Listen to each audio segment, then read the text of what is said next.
In today's video, I'm going to teach you how to add GIFs in CapCut Video Editor. Let's dive straight in. First, make sure you already have a project open in CapCut and that your main video clip is on the timeline. This could be any video you're working on, like a vlog, a tutorial, or a meme compilation. Once your project is open, click on your main video, either directly on the canvas preview or down on the timeline.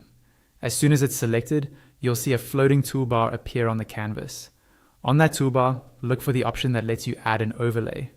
This is the tool we'll use to bring your GIF or meme into the project. Go ahead and click the overlay icon. The moment you do that, your computer's file browser will pop up.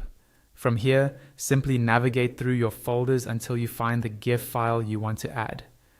When you've located it, click on it to select it, and then press Enter or click Open. CapCut will now import that GIF into your project. You'll see it appear on the canvas, usually somewhere in the middle of the video frame. At the same time, CapCut automatically creates a new separate track on the timeline specifically for that GIF. This makes it easier to control without affecting your main video clip. With the GIF selected on the canvas, you'll notice small handles around its corners and edges. These are your resize handles. Click and drag any of these handles to make your meme bigger or smaller, depending on how prominent you want it to be.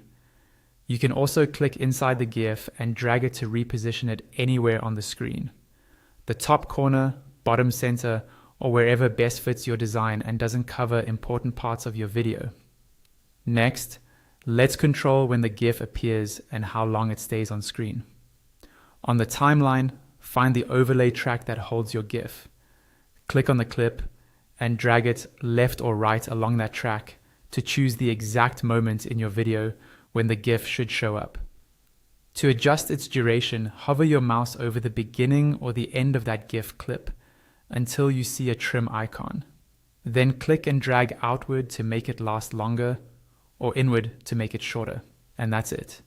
You've successfully added, positioned, and timed a GIF in CapCut, and you're ready to keep editing or export your video.